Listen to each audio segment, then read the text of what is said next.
I'm delighted to be able to have a conversation with you, another conversation with you, because we've been having conversations for about a year now. I think it was this time last year we met in Aroma Cafe in Bridgend. And yeah, and Sarah, who brought us together, and maybe a good place to start is remembering how we got introduced, which was Sarah from Addo was working with you. She'd seen your work in Bristol. You were coming to Bridgend Valley, the valleys in Bridgend. You had a kind of theme of body and land and mother, and that was all sort of coming through. And then I live in the county, and my work obviously has been a lot to do with birth and body and stories and trauma and finding ways to express things that don't have words. And I'm here in this place as well. So for me, I was so excited to meet you that day, Helen. Yeah. And I think because Sarah, that was a wonderful meeting in that cafe. But because Sarah also knew that this was the first time I put myself within the work. And I was talking to her about maybe doing work with some people to feel more comfortable about that. Not performance, but and that was the problem. I didn't want it to be performance. I wanted to just be more engaged and more in my body within the work. And of course, she thought of you, and then we met up, and it was just nonstop chatter for that entire hour, wasn't it? Yeah. What called you to this work? So this body of work, what it is to be there. And there was an initial phase, but then it's continued to this year because you've recently had an exhibition in Porth. So can you go back to almost the beginnings of that work? And what was that initial inspiration to explore this, to come back to the Valley, to think about your own body and relationship in relation to that? Yeah, well, I was brought up in Bridgend, and my parents came from the valleys. They came from Ponticum and Blaengarw in the Garw Valley. And my grandparents moved there when the mining industry started. And I went to school there. So this is where all my childhood and adolescence was. And I had some, it's a very, very different place. And there wasn't the amazing support for women and around then. And there were some traumatic events in my life as a teenager. I found out I was adopted when I was 14. And sort of, a year later, I was pregnant. And my parents I was an only child. My father was a deacon of the local chapel. We went to chapel 3 times a week, and they were both teachers. And this was shocking and shameful for everybody. So the whole event, if you like, was sorted out by my father. And when I then had the baby, unfortunately, she died just after birth. She had spina bifida, and she died just after birth. And my father and my parents sorted things out. They sort of did things for the best, and there was a funeral which I didn't go to, and nobody talked about it at all, and nobody talked about anything anyway. And in any case, I wouldn't have had the language because I wasn't used to talking about things or thinking about how I felt or anything. And so that was it. So at the age of 16, that was left where it was. And I never went there. And it was, for the best. Everything was for the best. And so lockdown and the pandemic and these things come up, as they did for a lot of people, I think. The past came up, and certain things triggered it. And I thought, I've got to go and talk to somebody, which I did. I found an amazing sort of woman to talk to, a grief therapist. And that took me back to the Garw Valley. And there I was, and I didn't know what I was going to do. And up until this point, I'm an artist. I've been painting. I've been making things, not just being a painter. but I've never put myself within the work before. And there I was in this rectangle of earth. And I sat down in this earth and I lay down in it and I touched it and I wanted to be inside it, I wanted to get my hands inside it. And so from that point on, the work has all evolved from just the next step, knowing what to do in the next step, touching the earth, putting my hand in, grabbing the earth, taking it back to my studio, going back for more, and it's just been, I can see it now as just sort of documentation of events. So it's all of the work, bar a couple of pieces, which have been sort of more conceptual, have been about this need to be in the earth and making work from this earth. So that's how I came to go back there, and I'm still there. Yeah, I am really moved hearing the journey for you, and in my own body, I feel like grabbing in and wanting to go deeper, and the part of you that was left behind or had to be shut away for the best for everyone, whatever that means, but that in some way you're able to reconnect to something in you that was also had to be shut away when the baby was buried and were kept separate from. Yeah, definitely. That and before all of this journey, this work, I couldn't say her name. Nobody could, I just couldn't refer to it. I just felt so much shame. Wow. And so to be able to say, I now have Gail with me, it's just amazing. It's just, I feel more whole. Wow. I'm thinking about in the exhibition, this, I really encourage anybody who's listening to this to go and look at the work, because, that's where they'll feel it. But, I remember those big pieces of paper and the hands, there's earth and there's coal, there's black and there's brown, and there's sort of my experience of seeing those pieces was of something trying to escape, like there was a kind of a reaching out that was going on because we could see the fingers, but also some sort of explosion, I could say, almost in me as I'm watching that. So something in the body wanting to explode out, and there's a kind of reaching out as well. And I really felt that in my own body, in my own spirit, really almost something beyond body wanting to grab and be held and be connected with. And it was a release and a coming in and together at the same time. I mean, I guess I'd never really, if that is my sort of, for me to understand the power of making and using my body and my hands to find things and express things, it was in this work. And those large paintings, drawings, whatever, whatever they are, they're documents. I just documented everything in my studio, and they're documents of, when I brought the earth back to the studio and I sieved it and sorted it and cleaned it and separated it, and I had coal and clay and earth pigments, and I made big buckets of these pigments.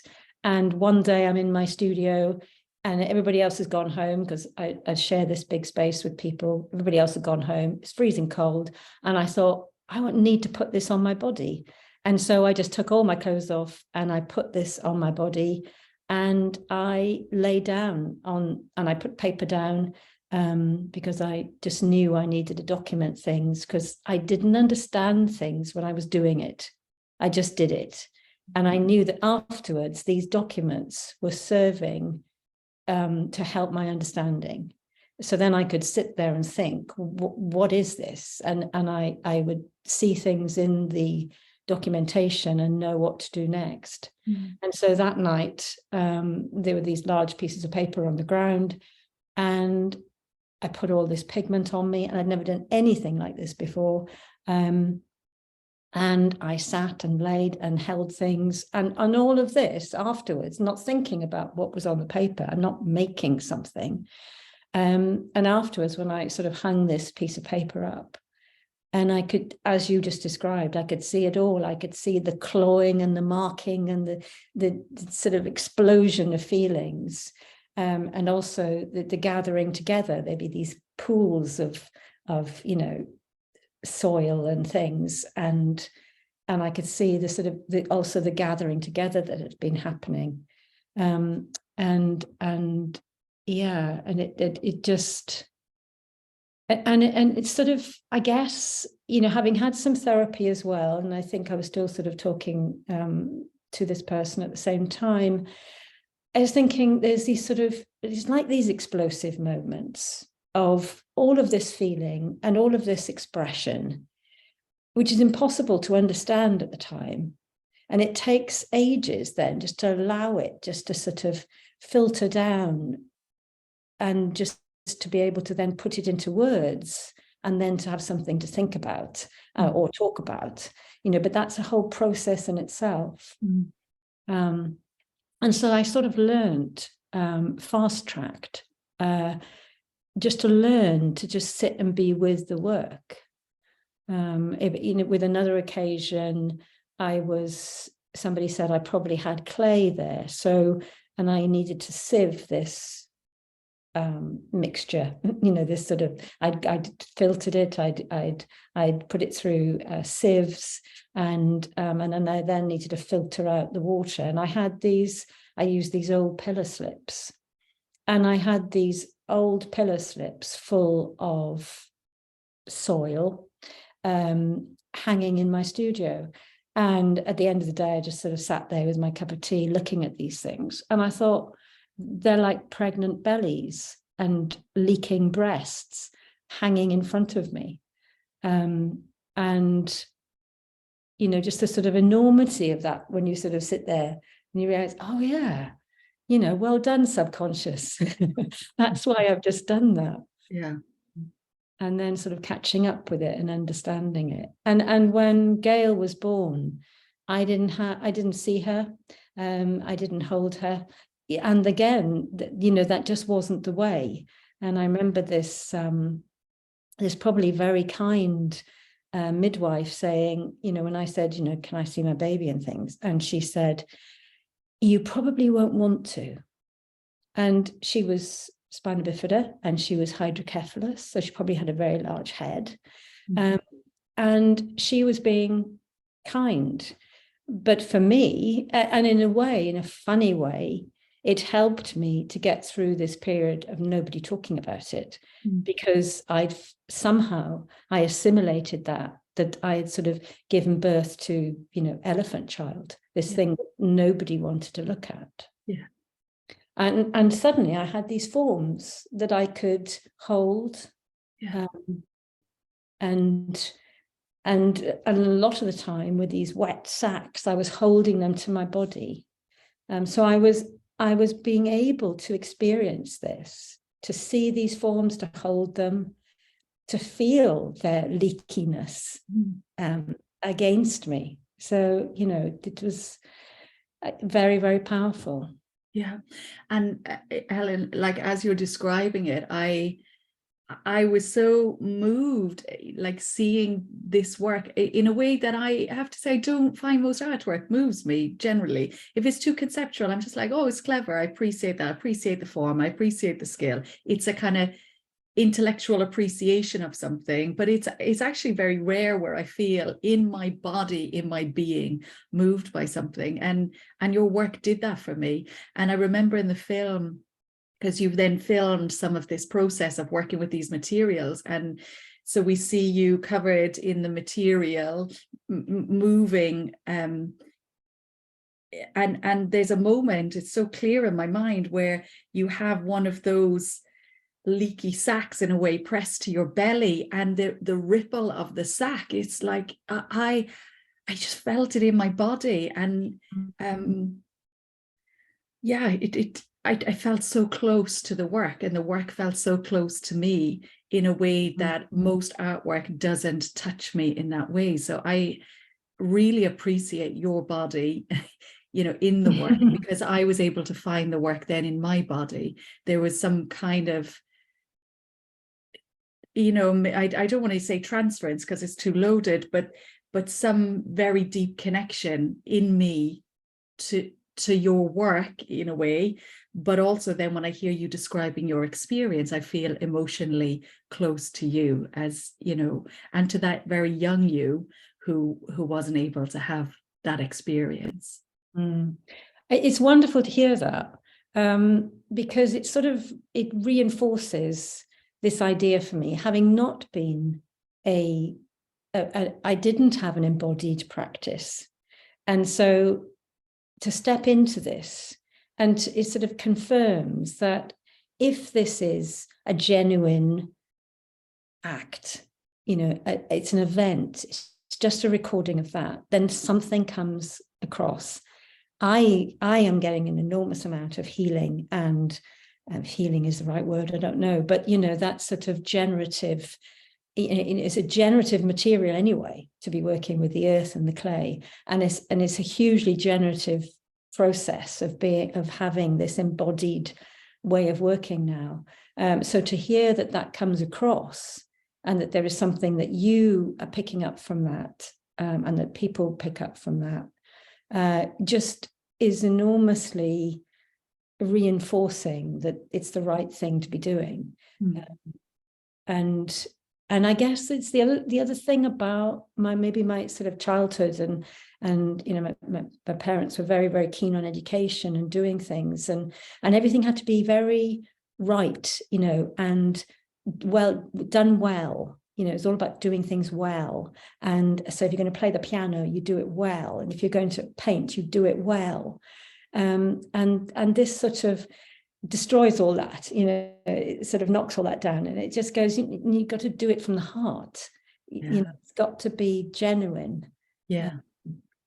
So it's really, really lovely to hear yeah, that. And it's really interesting for me because, you know, my performance practice is body-based, but I come from a performance training as opposed to a kind of fine art or a visual arts training. And sometimes I think the work I make might be quite similar to other performance artists or live artists, but the way I think about it or relate to it is different because we have a different vocabulary.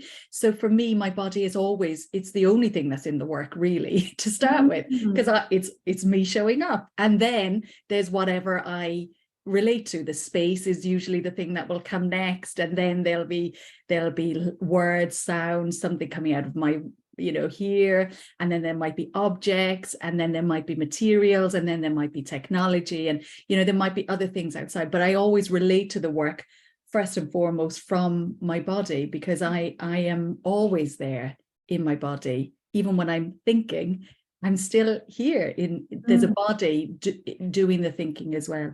What I really enjoyed hearing in your description there of the creative process of, you know, you said the subconscious sort of leading. I didn't know what I was doing, and I was just following an impulse, and there weren't words.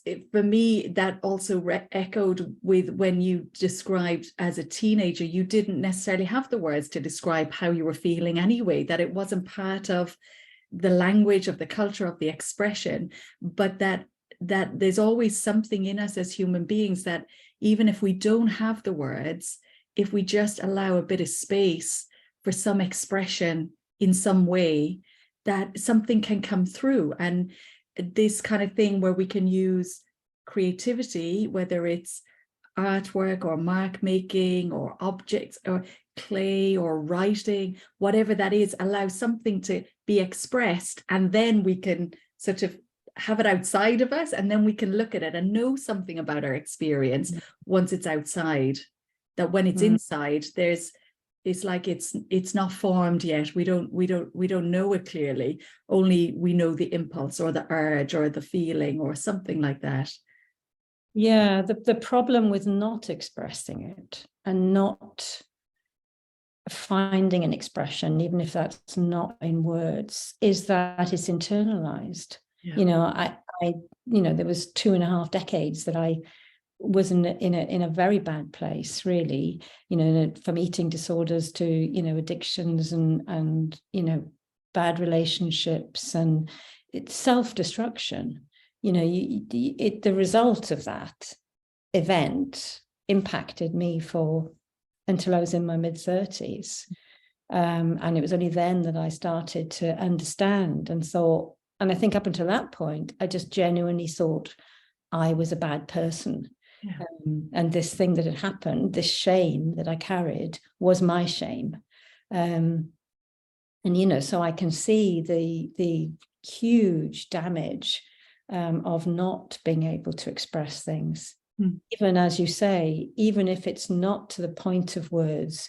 And that makes me think of something recently, which has led on to a whole sort of ideas about working with other women. But I was doing a workshop, and it was in America, and I knew that I was going to feel like a bit of an outsider, and I didn't have the knowledge that these people did. So they were all ceramicists, and I wasn't.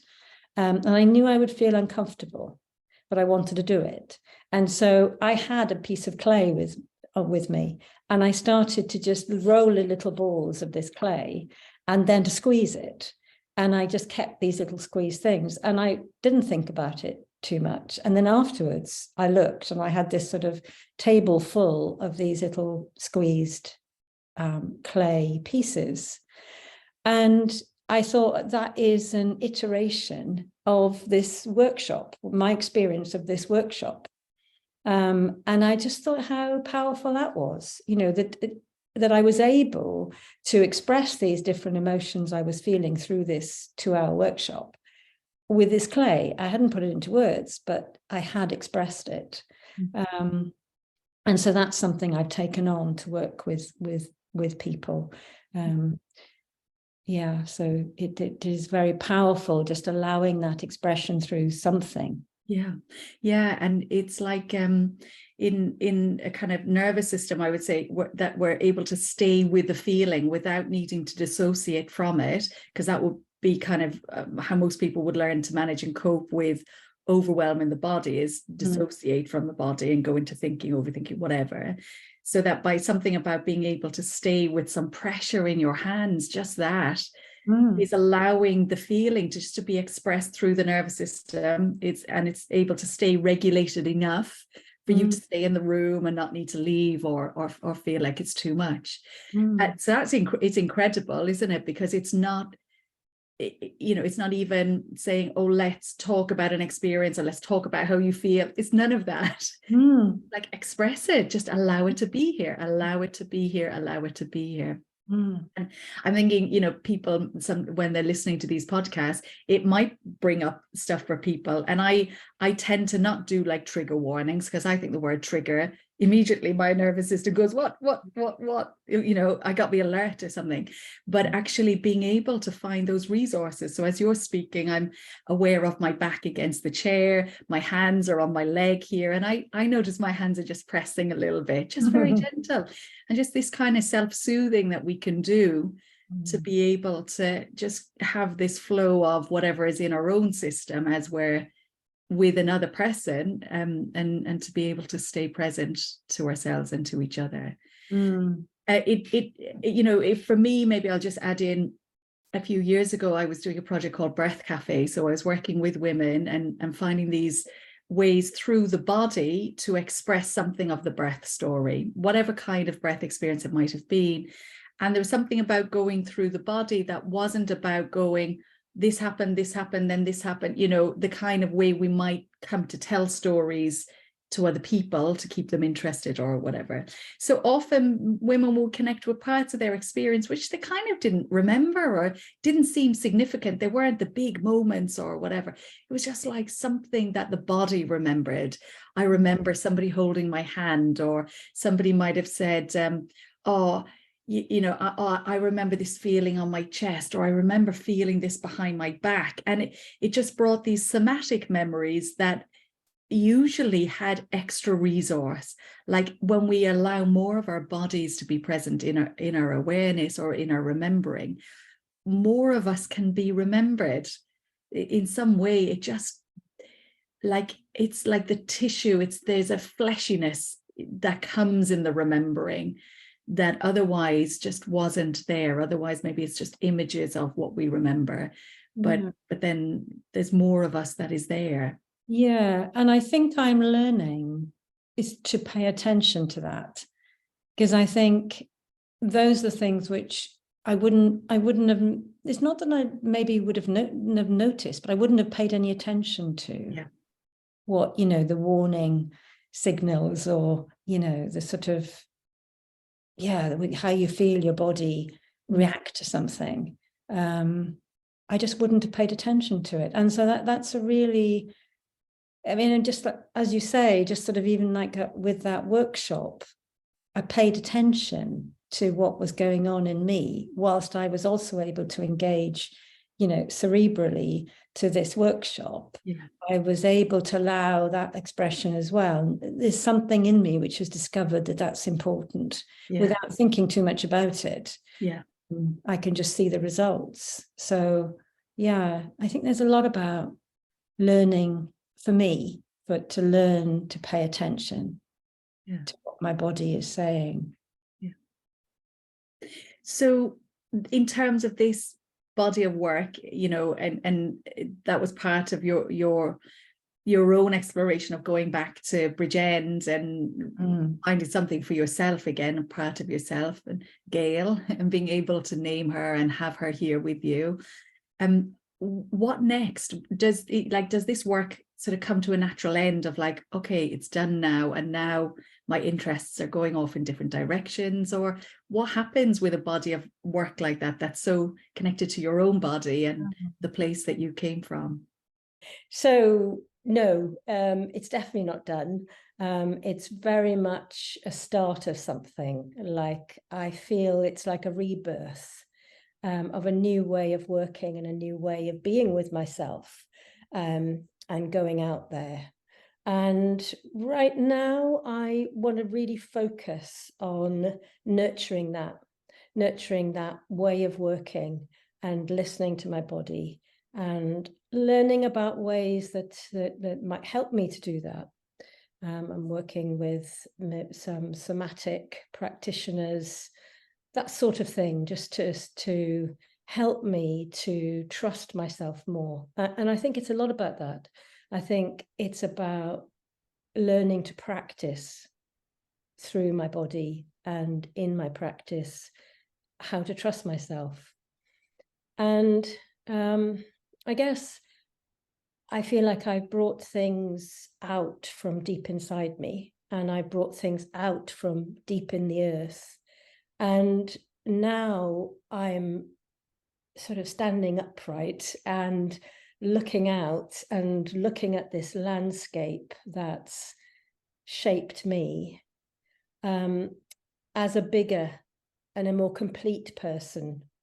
And at the top of this hill where the cemetery is a burial chamber. It's a series of burial chambers, and I suppose they're Bronze Age burial cairns. And they're not marked on a map, and farmers using the land have just moved the stones around and moved them out the way as their cattle graze there and things. But it's rather beautiful, this sort of messy piles of stones and things. And I'm drawn to them. And I don't know yet what I'll do. I just need to follow my instinct in the same way that I did with the soil, and just follow that inner voice and listen to it, and go and be with the stones. So I don't know yet what I'll do, but watch this space. Amazing. As I hear you describing that move from bringing something deep inside and bringing it up, and going from the soil which, you know, is down, to the stones, which are up. I also get a sense of that, you know, verticality almost of the work, and I don't even know really what I mean, but an uprightness now, and that gives a new perspective also to that landscape. When you're down in the earth, it's just the earth, or the sky if you were lying on the earth. When you're with the stone, there's more. I can, like in my body, as I'm speaking, just orienting my face. I can move my head. I can look around more. So there's also more resource and new perspectives become available. Yeah, that's really interesting. That I suppose the gaze of the eyes as well, as you say that, you know, from looking down, and that, you know, that's a place of shame, looking down. So yeah, that's really interesting too. Yeah, thanks for that. Yeah. Thank you, Helen. It's been so rich. My mind is going in all different places, but actually I just realized I do have this book next to me, and it's made me think of a poem. So I might just finish that to finish off. It's a Chilean writer, Gabriela Mistral, if I can find it now. And it's just a poem it's sung with me so much, but actually I think it's a woman singing in the valley, so it feels like it might be very relevant.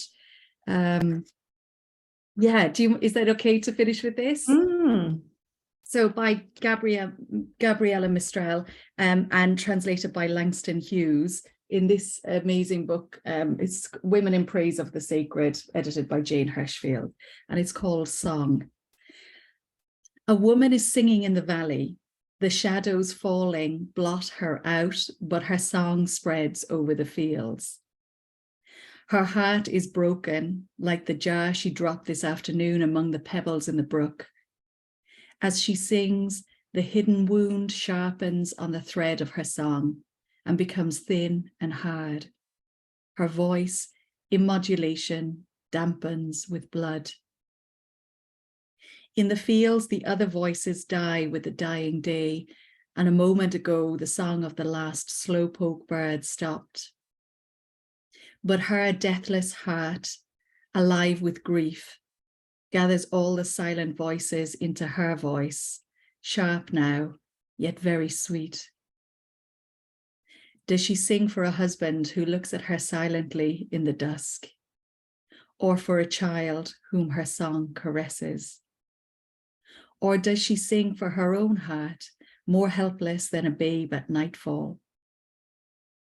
Night grows maternal before this song that goes to meet it. The stars, with the sweetness that is human, are beginning to come out. The sky, full of stars, becomes human and understands the sorrows of this world. Her song, as pure as water filled with light, cleanses the plain and rinses the mean air of day in which men hate. From the throat of the woman who keeps on singing, day rises nobly, evaporating toward the stars. Very beautiful.